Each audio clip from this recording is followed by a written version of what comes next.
पुराण में हमारे साथ अनाया भी आई है। हम सुनने आए हैं कथा भोलेनाथ की, तो आज से स्टार्ट हो चुकी है और हम कथा में बैठ गए हैं पांडाल में। बस अब हम गुरुदेव का इंतजार कर रहे हैं कि कब पधारे और कब हम उनके मुखारविंद से पावन शिव पुराण का श्रवण करें।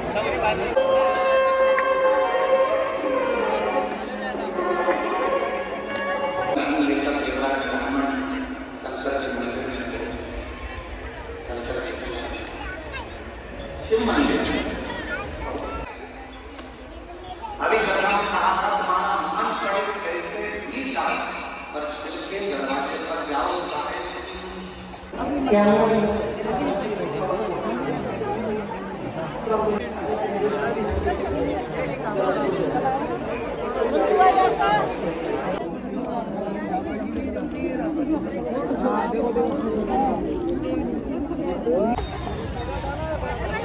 आप देख सकते हैं शिव भक्तों की जो भीड़ लगी हुई है वो आप देख सकते हैं।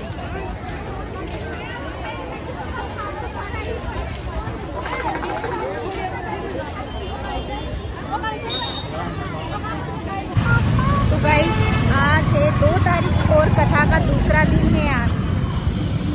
बस अब मैं जा रही हूँ के साथ और होको मुझे वहाँ पर ड्रॉप कर देंगे, उसकी होको ऑफिस चले जाएंगे। मैं और अनाया कथा सुनने और पीछे से मम्मा को आ रहे हैं, तो बस फिर हम तीनों मिल के सुनेंगे। गाइस हम बैठ चुके हैं कथा सुनने के लिए और अभी मतलब 11 बजेंगे, 11, 12, 1, 2, 3 घंटे पहले हम आगे बैठे जब हमें यहाँ पर जगह मिली।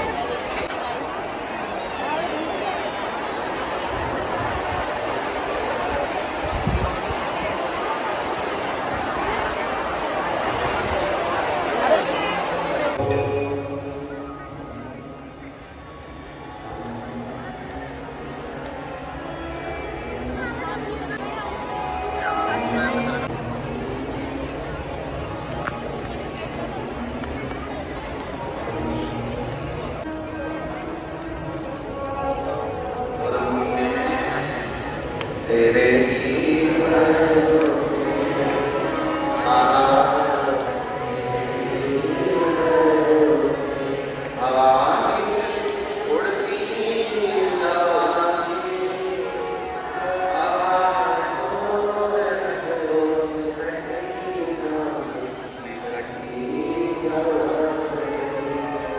महापुराण की कथा में विशेषकर संहिता में 3 चीजों का वर्णन किया गया। शिव महापुराण की कथा श्रवण कर अगर कोई निकल कर जा रहा है, उसके शरीर से छूकर हवा भी, वायु भी अगर निकल कर जाती है और कोई कुंवारी अवस्था में, कोई अधोगति में मर गया, किसी के प्राण छूट गए, तो जीवों का कल्याण भी शिव पुराण की कथा के माध्यम से हो जाता है।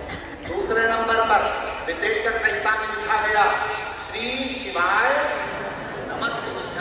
इस मंत्र का उच्चारण करने वाले के मुख का मात्र दर्शन कर लेने पर हमारे संचित पाप समाप्त हो जाते हैं और अश्विन जैसे का फल मिलता है। तीसरी बात, शिव महापुराण की कथा में कहा गया आपके पास में स्वर्ण दान करने के लिए नहीं है, आपके पास में भूमि दान करने के लिए नहीं है, आपके पास में अन्न दान करने के लिए नहीं है, आपके पास में रतन दान करने के लिए नहीं है, आपके पास में अगर जिंदगी में कुछ भी दान करने के लिए नहीं है, तो एक काम करो, एक बेलपत्री का वृक्ष कहीं पर रोपित करवा दो, कहीं एक बेलपत्री का वृक्ष लगवा दो और उस बेलपत्री का वृक्ष की अगर बेलपत्र पूछकर किसी शंकर के मंदिर में, शिवालय में कोई भक्त चढ़ा देगा, तो आपको जीवन पर्यंत स्वर्ण दान, अन्न दान, मुद्रा दान, रतन दान, भूमि दान का फल देख सकते हैं। चंचुला देवी ने जो अनुकथा सब कर दिया। आखिरी में गोकर्ण क्षेत्र में चंचुला देवी पहुंच गई। वहां एक बुजुर्ग बैठा हुआ था। कौन था बूढ़ा? इस महापुराण में ये बुजुर्ग कौन था? पर चंचुला देवी गोकर्ण क्षेत्र में जब पहुंची, पहुंच कर वहां भ्रमण करती करती गोकर्ण क्षेत्र में उसकी आंख में आंसू ढल गया। मैंने उससे नींद रह रहा था, आंसू गिर रहे। जब आंसू गिरे, एक बुजुर्ग ने उसको इशारा कर दिया, आवाज दिया, ए बहन, ए दीदी, ए बहना, इधर तो आओ। वो बुजुर्ग के पास चंचला देवी पहुंची, हाथ जोड़ निवेदन करा, माताजी आपने मुझे बुलाया, बेटी तुम भूखी लगती हो, कुछ भोजन करोगी? चंचला देवी ने कहा, बाबा कैसे भोजन करूं, मेरे पति प्रेत योनि में पड़े हैं, उनके लिए मैंने पिंड दे दिया, तर्पण कर दिया, तिलांजलि कर दी, सब कुछ कर दिया, मेरे पति का मुक्ति नहीं हुआ, मोक्ष नहीं हुआ, और प्रेत योनि से छूटते नहीं है। अरे बेटी क्यों चिंता करती है, क्या तूने कभी काशी का वास करा है? तो क्षेत्र की एक बार जोरदार तालियां करेगा स्वागत करना।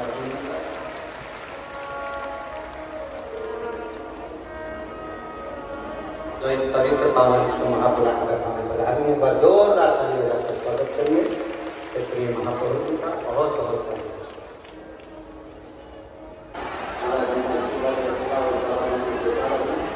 फिर वापिस आएंगे और फिर पुनः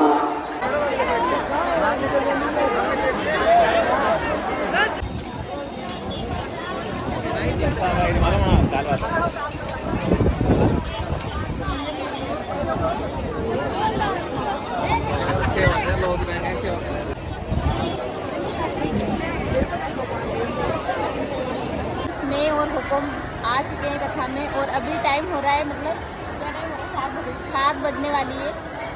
तो आज हम जल्दी आए हैं, तो हम आगे पांडाल में बैठे, सबसे आगे, मतलब व्यासपीठ के बहुत नज़दीक बैठे। यहाँ से हमको व्यासपीठ बहुत पास में दिख रही है। और अभी हुकुम निद्रा अवस्था में जाने वाले, क्योंकि इनको नींद आ रही है और मैं वेट कर रही हूँ मम्मा का कब आएंगे।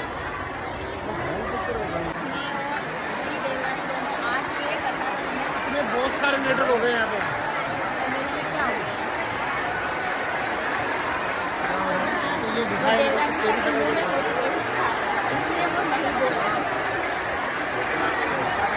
दिवाले जाए, भगवान का जल अभिषेक करें और अपने मन की बात, अपने हृदय की बात हम महादेव से कह सके। बड़ा ही सुंदर और सरल तरीका हम सभी को गुरु गुरुदेव से बताया है। एक लोटा जल सारी समस्याओं का हल, एक लोटा जल लेकर हम बाप के मंदिर जाते हैं, दिवाले जाते हैं, भगवान का जल अभिषेक करते हैं, तो नीति की साधना जो कि नियमित रूप से तो सर्व रूप से चलती है, जिसमें लाखों के 2,000 भक्त प्रतिदिन छोटे बढ़ाए कारण लेकर अपने जीवन को प्रकाश करते हैं। उस गुरुदेव का आज मैं झुकता है, साथ में हमारे नाइट बाबा, बड़े बाबा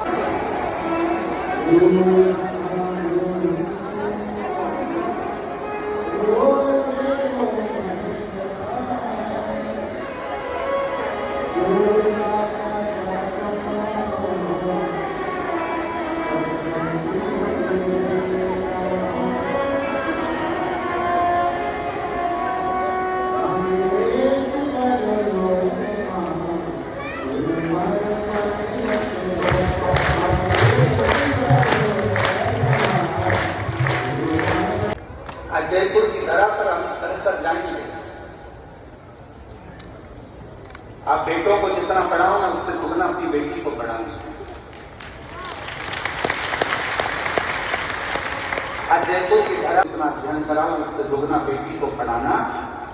और याद रखना, बेटी की शादी जब करो ना, तो कन्यादान देने की जरूरत ना पड़े, बेटी को शिक्षा का नाम ऐसा देकर के। स्वामी विवेकानंद जी को भी जन्म देने वाली एक स्त्री है, रामकृष्ण परमहंस को भी जन्म देने वाली एक स्त्री है, मीराबाई को भी जन्म देने वाली एक स्त्री है, कर्माबाई को भी जन्म देने वाली एक स्त्री है, महाराणा प्रताप जी को भी जन्म देने वाली एक स्त्री है, छत्रपति वीर शिवाजी को भी जन्म देने वाली एक स्त्री है। अगर नारी उच्च शिक्षा को ग्रहण करती है और कोई अच्छे गुरु के सानिध्य में रहकर जो वो शिक्षा ग्रहण कर लेती है, तो जीजाबाई, अहिल्याबाई, झांसी की रानी लक्ष्मीबाई जन्म लेकर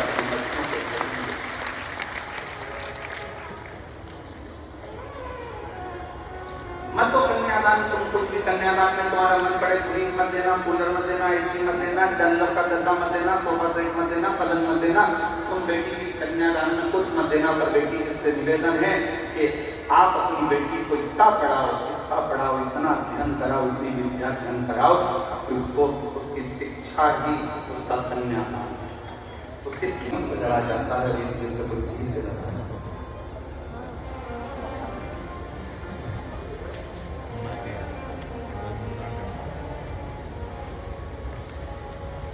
बुद्धि से।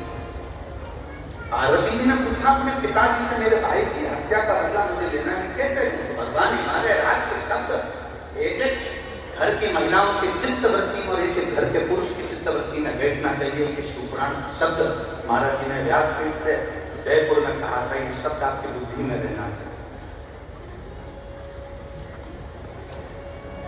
मैं अपने भाई की मृत्यु का बदला कैसे लूं?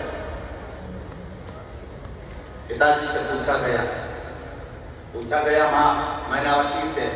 पिताजी ने कहा, तलवार उठाकर जाओगी और मार दोगी, इससे बदला नहीं होगा। तुमने आक्रमण कर दिया, इससे बदला नहीं होगा। थोड़ा बुद्धि से भी बदला दिया, शांति से।